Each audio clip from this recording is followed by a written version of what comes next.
नमस्कार दोस्तों, मैं पंकज कुमार और स्वागत है आपका हमारे YouTube चैनल चयन मंत्रा पर। मैं आशा करता हूं कि आप सब लोग बहुत अच्छे होंगे और आपकी पढ़ाई बहुत अच्छी चल रही होगी। और आपकी पढ़ाई अच्छी चले तो इसी के लिए आज मैं आपके लिए लेके आया हूं स्टैटिक जीके का एक बहुत ही इंपॉर्टेंट टॉपिक जो आपसे हर साल पूछा जाता है, जो कि है 5 ईयर प्लान यानी कि पंचवर्षीय योजनाएं। टोटल कितनी पंचवर्षीय योजना आई, हम इस बारे में बात करेंगे। और देखिए, ना कि हम सिर्फ इसमें यह बात करेंगे कौन सी योजना कब लॉन्च हुई, हम इन डिटेल 1 से लेके 12 तक सारी जो जितनी भी प्लान्स आए उन सबको बहुत ही डीप में एनालिसिस करेंगे। और मैं इतना गारंटी से कह सकता हूं कि अगर आपने एक बार ये वीडियो देख लिया, अगर आपने एक बार अपना टाइम इन्वेस्टमेंट कर दिया इसमें, तो आपका एक सिंगल क्वेश्चन जो 5 ईयर प्लान से कोई भी बनता है आपके सिंगल डे एग्जाम में या फिर किसी भी एग्जाम में, वो आपका क्वेश्चन गलत नहीं होने वाला है। हो सकता है कि वीडियो थोड़ा लंबा हो लेकिन आपका क्वेश्चन नहीं छूटेगा एक भी। तो चलिए without any further delay start करते हैं हमारी वीडियो को। उससे पहले आप सभी से रिक्वेस्ट है कि आप चैनल को जितना ज्यादा हो सके सब्सक्राइब करिए और वीडियो को अपने फैमिली एंड फ्रेंड्स के साथ शेयर भी करिएगा। और अगर आपको इसका पीडीएफ चाहिए तो आप पीडीएफ के लिए क्या करोगे, जो डिस्क्रिप्शन में लिंक है वहां से आप टेलीग्राम में जाओगे जहां आपको पीडीएफ मिल जाएगा, या फिर चयन मंत्रा के ऐप से भी आप पीडीएफ को डाउनलोड कर सकते हो। तो चलिए स्टार्ट करते हैं 5 ईयर प्लान के बारे में। तो देखिए, सबसे पहले देख लेते हैं 5 ईयर प्लान की जरूरत क्यों पड़ी। तो देखिए, 5 ईयर प्लान की जरूरत इसलिए पड़ती है क्योंकि देखिए, जब आप क्या करते हो, अपने घर की प्लानिंग करते हो। हम लोग हो गए अपने घर में कि हाँ भाई अगले महीने में इतना खर्चा करना है या फिर अगला बजट हमारा इतना है। और जैसे कि सरकार अभी प्लानिंग करती है, क्या एक बजट लेके आती है, तो बजट में ये डिसाइड करती है कि आने वाली 1 साल में चीजें हैं, हम उन चीजों पर इतना खर्चा करेंगे। और उन चीजों में क्या होता है, कुछ तो ऐसी हैं जो करनी है, लेकिन कुछ क्या होती है, प्रायोरिटीज होती हैं कि ये सबसे पहले करनी है, जो हमें चाहिए ही चाहिए। तो इन सारी चीजों की प्लानिंग होती है जिसको बोलते हैं 5 ईयर प्लानिंग, जो पहले चला करती थी। अच्छे से याद रखिएगा। और सबसे पहले 5 ईयर प्लानिंग की अगर बात करें तो कहां हुई थी, तो देखिए सबसे पहले 5 ईयर प्लानिंग का जो आइडिया है वो सर विश्वेश्वरैया, जो एक सिविल इंजीनियर थे इंडिया के, उन्होंने एक बुक लगी थी प्लान्ड इकोनॉमी फॉर इंडिया के नाम से। तो सबसे पहले उन्होंने कहा था कि हाँ, इंडिया के अंदर इकोनॉमिक प्लानिंग होनी चाहिए।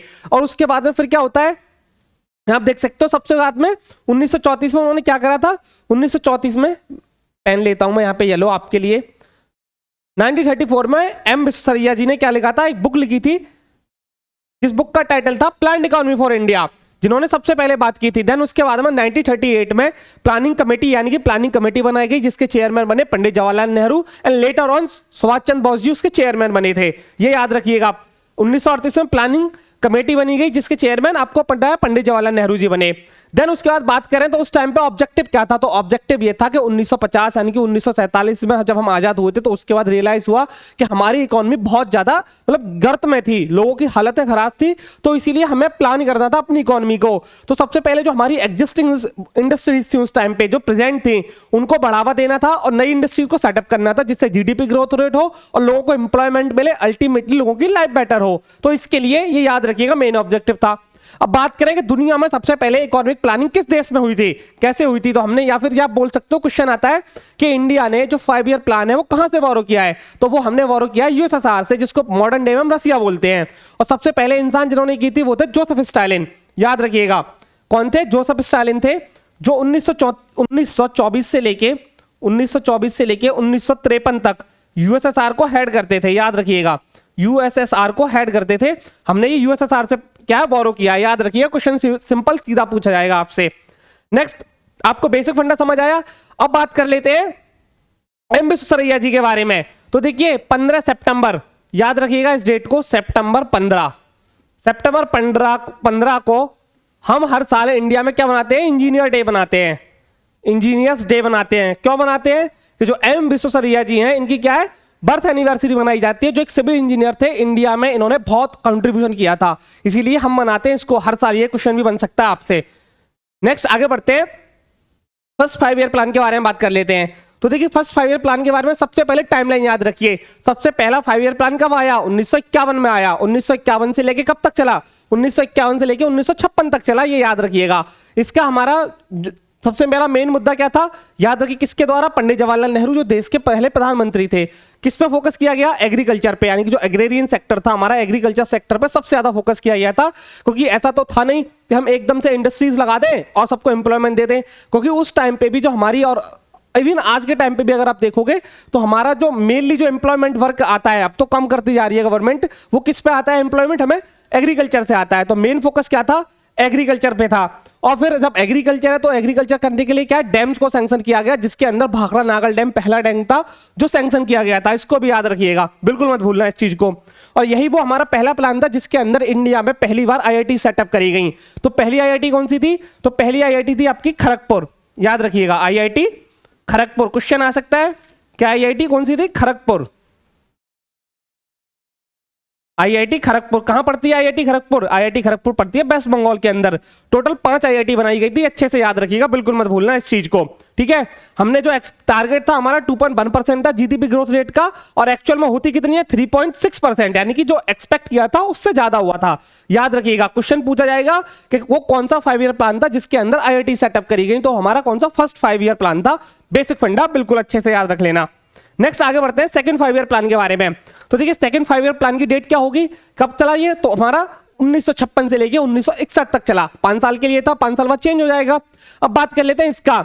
तो इसका जो मेन ऑब्जेक्टिव था वो था हैवी इंडस्ट्रियलाइजेशन, क्योंकि हम एग्रीकल्चर ऑलरेडी कर चुके थे। तो अब हमारा फंडा था कि लोगों को अच्छे से जॉब मिले, तो उसके लिए क्या हैवी इंडस्ट्रियलाइजेशन किया गया, पीएसयूज बनाए गए। पीएसयू जैसे बेल हो गया, सेल हो गया, गेल हो गया, जो बड़े बड़े हैवी पीएसयूज हैं उनको बनाया गया, मॉडर्नाइजेशन भी कराया गया उनका बाद में, ये याद रखना बिल्कुल अच्छे से।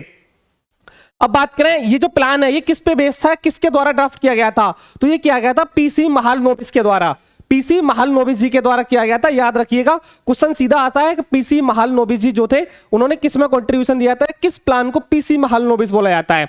याद रखिएगा, प्रसन्नता चंद महालनोबिस, याद रखिएगा, इसके बारे में बिल्कुल मत भूलना।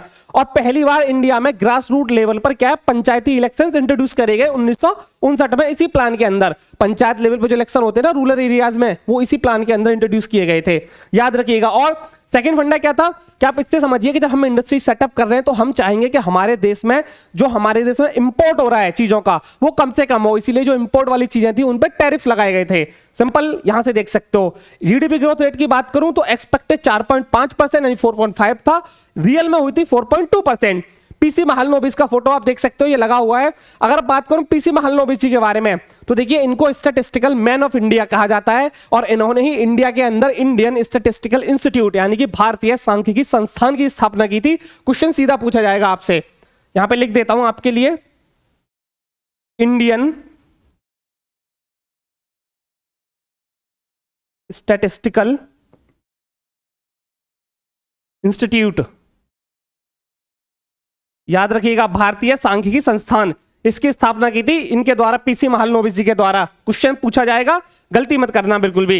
नेक्स्ट अगर बात करें थर्ड 5 ईयर प्लान की, तो देखिए थर्ड 5 ईयर प्लान के बारे में सबसे मेन था, इसका मेन ऑब्जेक्टिव क्या था? एग्रीकल्चर तो था, एग्रीकल्चर में भी मेन था कि लोगों का खान पीन सही हो सके, उसके लिए मेन था वीट कल्टीवेशन, यानी कि हमें बीट को बढ़ावा देना था। अच्छे से याद रखिएगा, बीट को बढ़ावा कैसे दोगे आप? तो भाई साहब इसके लिए आपको एग्रीकल्चर पर फोकस करना पड़ेगा। मेन सबसे मुद्दा वही था, एग्रीकल्चर का इंप्रूवमेंट था, उसके अंदर भी क्या सबसे ज्यादा वीट का, क्योंकि लोगों के लिए खाना पीना अच्छे से हो सके। अब इसके लिए क्या किया गया था? वीट कल्टीवेशन सबसे ज्यादा किसके अंदर हुआ था? तो भाई साहब वो हुआ था ग्रीन रिवॉल्यूशन के अंदर। तो इसी प्लान के अंदर यानी कि थर्ड 5 ईयर प्लान जो 1961 से लेके 1966 तक चला, थर्ड 5 ईयर प्लान, इसके अंदर ग्रीन रिवॉल्यूशन 1965 में लॉन्च किया गया था। और इसके फादर किसको बोला जाता है? तो इसके फादर बोला जाता है एमएस स्वामीनाथन, एमएस स्वामीनाथन, नाम याद रखिएगा, भूलना मत बिल्कुल भी। जिनको क्या हुआ है 2024 में भारत रत्न से नवाजा गया है। किससे नवाजा गया है? भारत रत्न से, याद रखिएगा, ये भी भारत रत्न मिला इनको 2024 में, ये भी फंडा बिल्कुल अच्छे से याद रखिएगा। ग्रीन रिवॉल्यूशन कब? थर्ड 5 ईयर प्लान के अंदर लॉन्च किया गया था, इसको मत भूलना। अब बात करें इसकी तो 5.6% ग्रोथ का टारगेट था, लेकिन असल में होती कितनी है? 2.4%। अब इस प्लान के अंदर सबसे बड़ी दिक्कत ये थी कि प्लान क्या फेल कर गया था बहुत बुरी तरह से। क्वेश्चन सीधा आता है कि इंडिया के जो जितने 5 ईयर प्लान आए उनमें सबसे ऐसा कौन सा प्लान था सबसे बुरी तरह फेल करा था? क्वेश्चन आपका आंसर होगा थर्ड 5 ईयर प्लान। रीजन बहुत सिंपल थे, इंडो साइनो वॉर, यानी कि इंडिया और चाइना का वॉर 1962 में, जब हम चाइना से बहुत बुरी तरह हारे थे। इंडिया पाकिस्तान वॉर 1965 में हुआ था, जिसको हम जीते थे, लेकिन अल्टीमेटली हमारे रिसोर्स तो ड्रेन हुए ना, हमारी चीजें तो खत्म हुई ना। तो इसी वजह से क्या हो गया कि यहाँ पे आया गैप, 1966 से लेके 1969 तक कोई प्लान नहीं आया, और उसके बीच में जो एनुअल प्लान आते थे, यानी कि जो नॉर्मल प्लान बनते थे, उनको बोला गया प्लान हॉलीडे, यानी कि जब इस टाइम पे कोई प्लान नहीं आया। रीजन सबको पता चल गया क्या था, तो ये मेन मुद्दा था। अब बात करें थर्ड 5 ईयर प्लान की, तो देखिए थर्ड 5 ईयर प्लान को गेट-गिल फॉर्मूला पे बेस्ड था, ये भी याद रखिएगा। सेल्फ रिलायंट बनना था, और जब हम हार चुके थे, जब हम चाइना से वॉर हार चुके थे, पाकिस्तान के साथ हमारे रिसोर्सेस एंड हो चुके थे, तब समझ आया कि भाई डिफेंस सेक्टर में हमें इंडिपेंडेंट बनना पड़ेगा, यानी कि इसको ग्रो करना पड़ेगा। अच्छे से याद रखिएगा, मैंने आपको बोला ड्रॉट आया था, ड्रॉट के बाद में 2 वॉर लड़े थे हमने, तो इस वजह से क्या सबसे बड़ा फेलियर माना जाता है इसको। और जब हमारे पास पैसे खत्म हो गए, जब हमारे पास रिसोर्सेस नहीं रहे, तो उसके लिए ये थर्ड 5 ईयर प्लान के अंदर हमने पहली बार IMF यानी कि इंटरनेशनल मॉनेटरी फंड से पैसा हमने बोरो किया था, ये भी याद रखिएगा, लोन लिया था हमने, बिल्कुल मत भूलना। थर्ड 5 ईयर प्लान के बाद जो कब तक था, 1966 में एंड हो गया था। 1966 से 1969 तक कोई भी प्लान नहीं आया, जिसे प्लान हॉलिडे बोला जाता है, ये गैप आ गया था। अच्छे से याद रखना, पहला क्वेश्चन यही बन जाएगा, सबसे बड़ा ट्रिकी क्वेश्चन। प्लान हॉलिडे 1966 से 1969 तक कोई प्लान नहीं आया, क्योंकि थर्ड 5 ईयर प्लान फेल कर गया था बहुत बुरी तरह। बात करते हैं नेक्स्ट प्लान की। अगला है हमारा फोर्थ 5 ईयर प्लान। अगर फोर्थ 5 ईयर प्लान के बारे में बात करें तो 1969 से लेकर 1974 तक चला। अब आप सोचिए कि पहले ड्रॉट आया था, तो इस बार अब क्या होगा, वो ड्रॉट को हटाने के लिए कोई प्रोग्राम चलाया जाएगा ना, ड्रॉट प्रोन एरियाज के लिए। तो जो ड्रॉट प्रोन एरिया थे उनके लिए ड्रॉट एरिया प्रोग्राम लेके आया गया, ये भी याद रखिएगा, बिल्कुल मत भूलना इस चीज को। और बात करें, इस टाइम पे इंदिरा गांधी जी देश की प्राइम मिनिस्टर थी, जो पहला प्लान फेल हुआ था उसको ही सही करना था, ड्रॉट प्रोन एरिया लेके आया गया। और एग्रीकल्चर, इंडस्ट्री एंड इंफ्रास्ट्रक्चर, इन सारी चीजों पे क्या मेन मुद्दा था, सबको सही करना है। और एक और क्वेश्चन बनता है कि ये फोर्थ 5 ईयर प्लान हमारा जो आया था कब से कब तक चला था, 1969 से 1974 तक। इसके अंदर 14 बैंकों को नेशनलाइज कर दिया गया। नेशनलाइज का मतलब ये होता है कि जब देखिए सरकारी बैंक थे तो अच्छे से काम नहीं कर रहे थे, कुछ मतलब दिक्कतें थी, तो नेशनलाइज का मतलब होता है कि उनका मेजॉरिटी शेयर तो सरकार के पास है, लेकिन उसमें से कुछ शेयर उन्होंने क्या पब्लिकली कर दिया, पब्लिक को दे दिया। इसका मतलब होता है नेशनलाइजेशन, ये भी याद रखिएगा। ग्रोथ रेट की अगर मैं बात करूं तो 5.6% टारगेट था, और 3.3% हमने क्या है एक्चुअल ग्रोथ दिखाई थी उस टाइम पे, ये भी याद रखिएगा। 14 बैंक नेशनलाइज करे गए थे थर्ड 5 यानी कि फोर्थ 5 ईयर प्लान के अंदर, जो 1969 से लेकर 1974 तक चला। नेक्स्ट इसके बाद में फिफ्थ 5 ईयर प्लान। अब फिफ्थ 5 ईयर प्लान के अंदर आपको सबसे पहले याद रखना है जिसकी डेट क्या थी, जिसकी डेट थी आपकी 1974 से 1978, यानी ये इकलौता ऐसा प्लान था जो सिर्फ 4 साल के लिए चला। क्वेश्चन सीधा आएगा कि 4 साल तक कौन सा प्लान चला था, तो वो था हमारा फिफ्थ 5 ईयर प्लान। इसके अंदर क्या सबसे फेमस नारा दिया गया था, गरीबी हटाओ।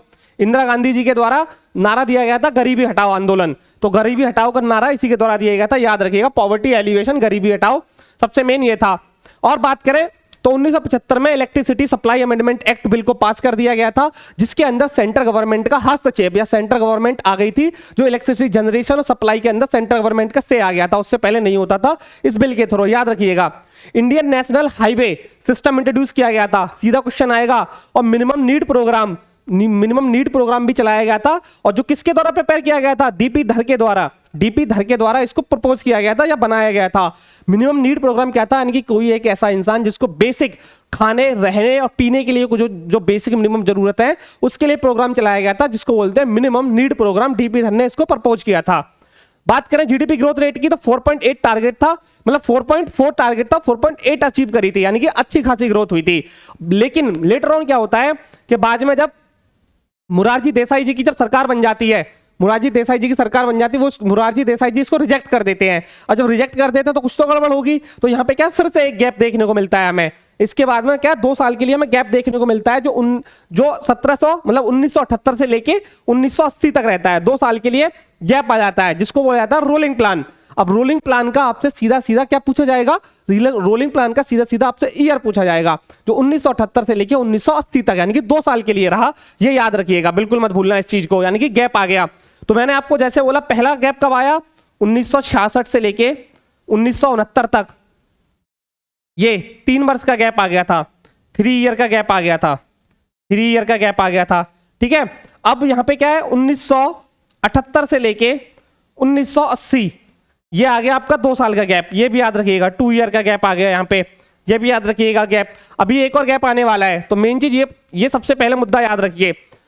अब बात करते हैं 6 5 ईयर प्लान के बारे में, यानी कि छठी पंचवर्षीय योजना। अब छठी पंचवर्षीय योजना के अंदर क्या था, सबसे पहले टाइमलाइन है जो 1980 से लेके 1985 तक चली, जिसके अंदर हमारा मुद्दा क्या था, उसमें क्या था, गरीबी हटाओ, मतलब गरीबी हटाओ, लेकिन पूरी तरह तो हट नहीं पाई, तो अब इसमें हो गया गरीबी कम करो, यानी कि गरीबी हटानी है लेकिन एकदम नहीं हटेगी, तो उसके लिए चेंजेस करे गए।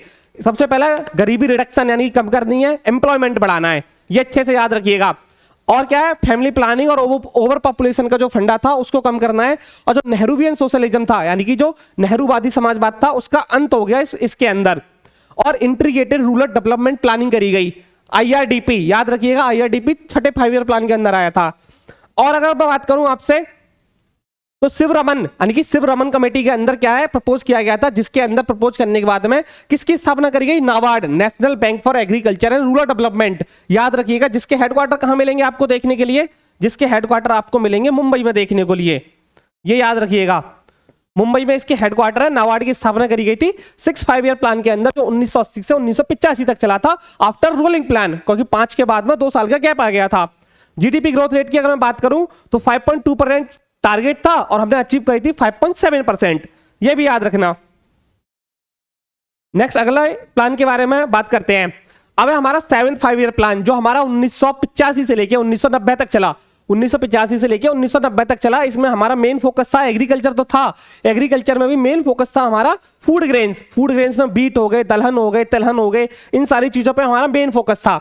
और इसके साथ में क्या है कि जो हमारा फूड ग्रेन्स है, फूड ग्रेन्स तो साथ ही साथ में, और जो हमारा क्या है टेक्नोलॉजी का यूज करना था, यानी कि जो एम्प्लॉयमेंट है, एम्प्लॉयमेंट का कैसे करोगे, जैसे एग्रीकल्चर के अंदर टेक्नोलॉजी का यूज करना, इंडस्ट्रीज के अंदर टेक्नोलॉजीज का यूज करना, जिससे कि ज्यादा से ज्यादा हमारा क्या प्रोडक्शन बढ़े, प्रोडक्शन के साथ साथ में एम्प्लॉयमेंट भी जनरेट हो, ये भी याद रखिएगा।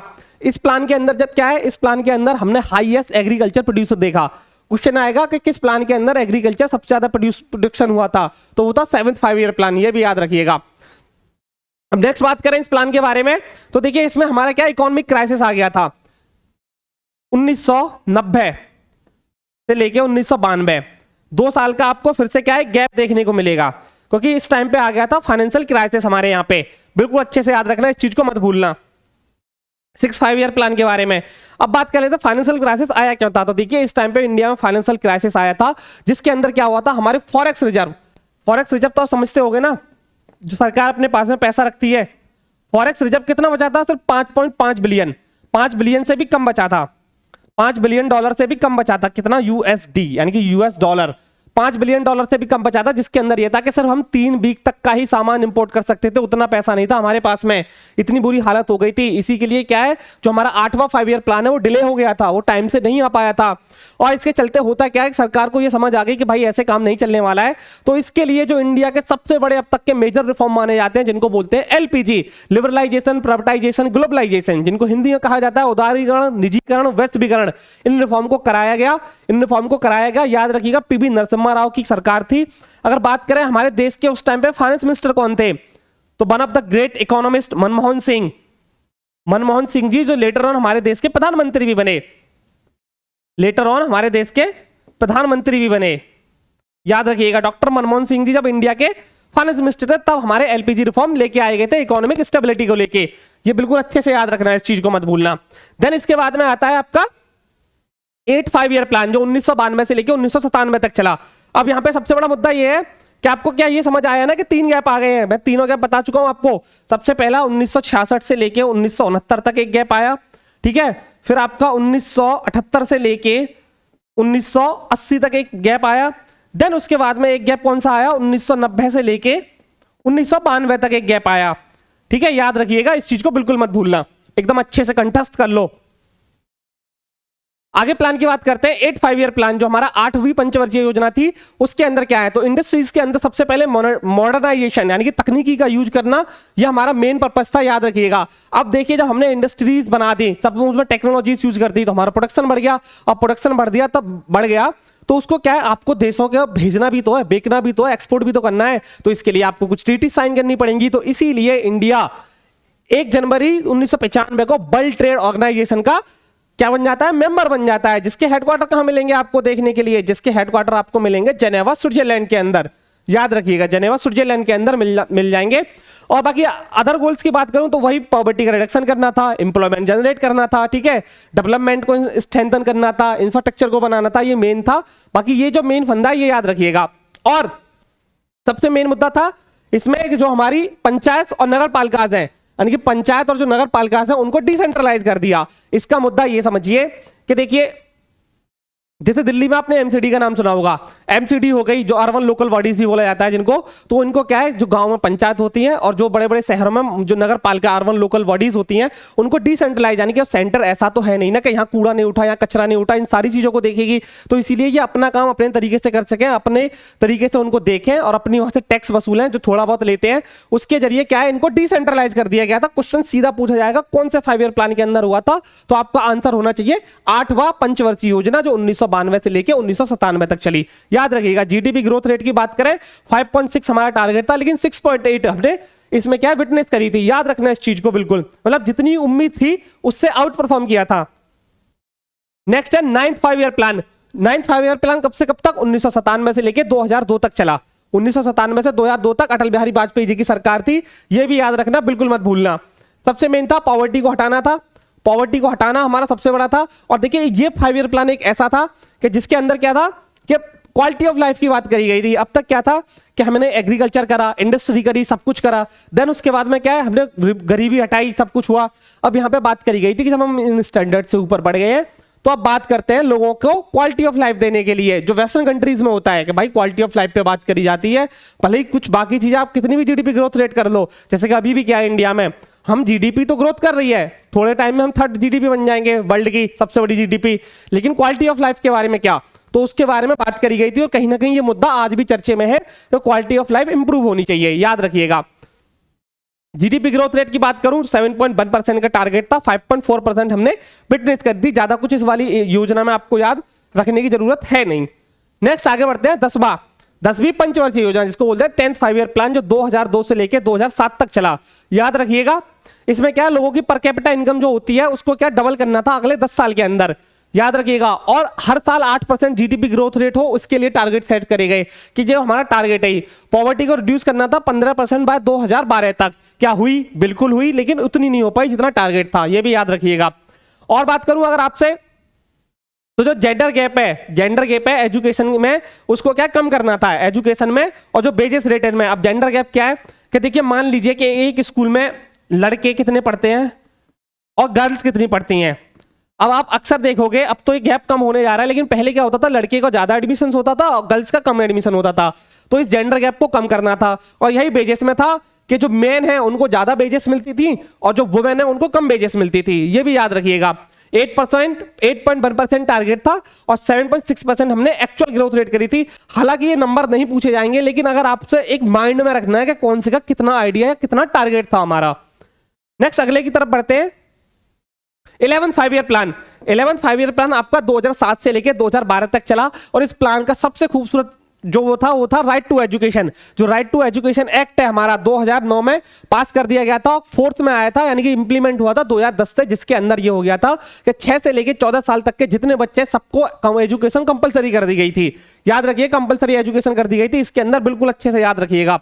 और जो इनरोलमेंट है यानी कि हायर एजुकेशन में इनरोलमेंट है उनको बढ़ाया जाए, लोगों को बढ़ावा दिया जाए थ्रू मेनी मींस, जैसे कि आपने स्कॉलरशिप दे दी, इंसेंटिव्स दे दिए, इन सारे तरीके से हायर एजुकेशन में लोग ज्यादा एडमिशन ले और आईटी प्रोफेशंस को तैयार किया जाए, यानी कि आईटी इंस्टीट्यूट्स को बनाया जाए, इंफॉर्मेशन टेक्नोलॉजी जो इंस्टीट्यूट्स है उनको बढ़ावा दिया गया।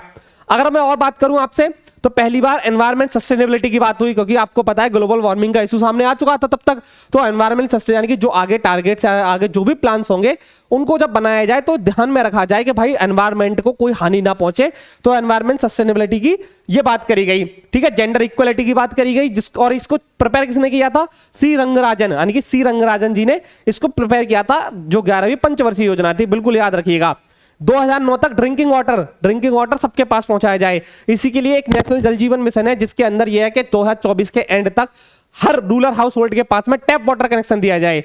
याद रखिएगा मैंने अभी कुछ दिन पहले एक क्लास ली थी जिसमें सारी स्कीम्स को कवर किया, जिसके अंदर थी जल जीवन मिशन। याद रखिएगा इसको, ये एक नेशनल मिशन है जल जीवन मिशन, जिसके अंदर क्या है, जिसके अंदर है 2024 तक हर घर पे टैप वाटर, टैप यानी टंकी से पानी जाए, कितना 55 litre per day, 55 litre per day.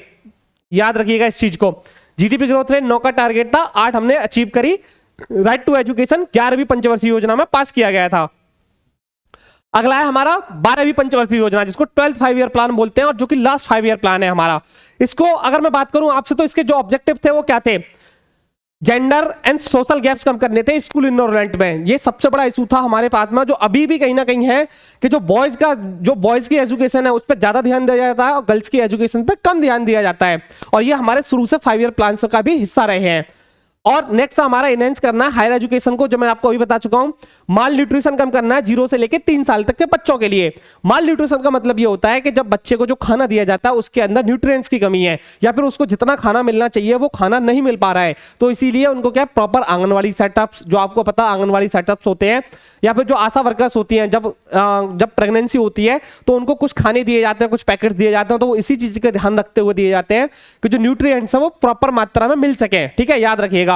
और जनरेट करना 50 मिलियन वर्क्स अपॉर्चुनिटी, यानी कि 50 मिलियन जॉब क्रिएट करनी है अदर देन एग्रीकल्चर सेक्टर, क्योंकि आपको पता है इंडिया में उस टाइम तक क्या था, 80%, मोर देन 80% जो वर्क्स था वो एग्रीकल्चर से रिलेटेड था। तो यहां पे टारगेट रखा गया कि 50 मिलियन से ज्यादा जॉब क्रिएट करनी है, किसमें, नॉन एग्रीकल्चर सेक्टर में। यह भी याद रखिएगा। बात करें 2009 में, मतलब 2009 नहीं, 9% जीडीपी ग्रोथ रेट का टारगेट था और 8% हमने क्या है विटनेस करी थी, याद रखिएगा। नेशनल डेवलपमेंट काउंसिल ने इसको क्या है अप्रूव करा था, याद रखिएगा, ये जो जीडीपी ग्रोथ रेट थी। सिंपल फंडा याद आ गया ना आपको, सारे के सारे 5 ईयर प्लान। अब जो मैंने आपको गैप्स बताए वो गैप्स भी याद रखना। अब जब 12 5 ईयर प्लान 2017 में कंप्लीट हो गया, उसी से पहले आपको पता है बीजेपी लेड एनडीए गवर्नमेंट बन जाती है, जिसके अंदर होता क्या है कि इनको लगता है कि जो प्लानिंग कमीशन है ना उसमें कुछ फॉल्ट है, वो अच्छे से काम नहीं कर पा रही है, यानी कि जो उसकी जरूरतें हैं, जिसके लिए उसको बनाया गया था, कहीं ना कहीं उसमें कोई दिक्कत है, तो इसके लिए इसको हटा दिया, प्लानिंग कमीशन को डिसॉल्व कर दिया गया और इसकी जगह पे नीति आयोग लेके आया गया 2015 में, जो गवर्नमेंट ऑफ इंडिया का एक प्रीमियर थिंक टैंक है। नीति आयोग का मतलब होता है national institution for transforming India, क्योंकि इंडिया को बदलना नहीं था, चेंज नहीं लाने थे, अब ट्रांसफॉर्म करना है। जो आपका फुल फॉर्म है याद रखना, national institution for transforming India, full form बिल्कुल मत भूल जाना इस चीज की। बिल्कुल मेन चीज फंडा क्या है, मैं आपका तो प्रीमियर थिंक टैंक है गवर्नमेंट ऑफ इंडिया का, जो फोस्टर करेगा कोऑपरेटिव फेडरलिज्म को, प्रोवाइड करेगा common platform for all the states. Cooperative federalism मतलब देखिए, आप कहोगे अचानक से ऐसे चेंज क्यों करा, तो देखिए चेंज करने का मैं सिंपल फंडा बताता हूं। पहले क्या होता था कि जो आपका प्लानिंग कमीशन था वो करता था टॉप टू बॉटम अप्रोच का फॉलो, और ये करते हैं बॉटम टू टॉप को।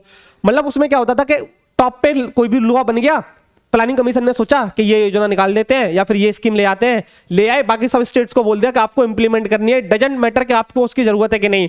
लेट्स सपोज सरकार सब्सिडी दे रही है ट्यूबवेल पे, यानी कि इरिगेशन के लिए ट्यूबवेल लगवा रही है, उसके लिए सब्सिडी दे रही है। मान लीजिए राजस्थान यूपी एमपी का एरिया होगा, यहाँ तो उसकी बहुत जरूरत है, लेकिन क्या उसी की सेम जरूरत साउथ के स्टेट्स में है, क्या उसकी जरूरत नॉर्थ ईस्ट के स्टेट्स में है, शायद ना हो, मतलब होगी लेकिन उतनी ना हो, क्योंकि वहां तो बारिश इतनी हो जाती है, वहां रिवर्स इतनी है, तो कहीं ना कहीं वो तो फेल कर जाएगी ना। तो इसीलिए यहाँ पे क्या हुआ नीति आयोग के अंदर कि जो प्लान्स फॉर्मुलेट हो रहे हैं, लेकिन उसमें स्टेट्स की और जो उसके बेनिफिशियरी होंगे उनके ओपिनियन लिए जा रहे हैं, और आपके ओपिनियन की एक वैल्यू है। अगर किसी स्टेट को लगता है कि इस स्कीम में ये चेंज होने चाहिए या फिर हमारे लिए ये उतनी महत्वपूर्ण नहीं है, तो वो नहीं ली जाएगी, मतलब नहीं लॉन्च की जाएगी, उस स्टेट में तो एटलीस्ट नहीं की जाएगी। तो ये सबसे बड़ा डिफरेंस है प्लानिंग कमीशन नीति आयोग के अंदर, बिल्कुल अच्छे से याद रखना। अगर हम आगे और बात करें तो देखिए नीति आयोग का फॉर्मेशन कब हुआ, 1 जनवरी 2015 को हुआ, न्यू दिल्ली में हेडक्वार्टर है, चेयरमैन कौन है, प्राइम मिनिस्टर नरेंद्र मोदी। और ये अगर मतलब ये याद रखिए कि जो देश के प्रधानमंत्री होंगे वो नीति आयोग के चेयरमैन होंगे, याद रखिएगा। बात करें वाइस प्रेसिडेंट की तो सुमन बेरी हैं और इनके सीईओ हैं कौन, बीबीआर सुब्रमण्यम। अगर सुमन बेरी की बात करें तो कौन है भाई साहब, आईएएस है, छत्तीसगढ़ कैडर से आते हैं ये, इनके बारे में भी याद रख लेना बिल्कुल अच्छे तरीके से। तो ये था बिल्कुल हमारा नीति आयोग का फंडा जो अभी तक चल रहा है और अभी चल रहा है, क्योंकि बहुत अच्छे काम कर रहे हैं, क्योंकि नीति आयोग कई सारी रिपोर्ट्स भी निकालता है। तो देखिए ये पूरा का पूरा सार था हमारे जो 5 ईयर प्लान से, यानी पंचवर्षीय योजना से। अगर आपको ये वीडियो अच्छा लगा हो तो नीचे कमेंट सेक्शन में आपका जो भी फीडबैक हो, आपको अच्छा लगा या आपको कोई चेंजेस कराने हैं या आपको कोई और किस टॉपिक पे आप वीडियो चाहते हैं, तो नीचे कमेंट सेक्शन में जरूर बताएं। आपकी जो भी जरूरत है उसको पूरा किया जाएगा और आपसे मिलेंगे नेक्स्ट वीडियो में। तब तक के लिए आपसे जय हिंद, जय भारत।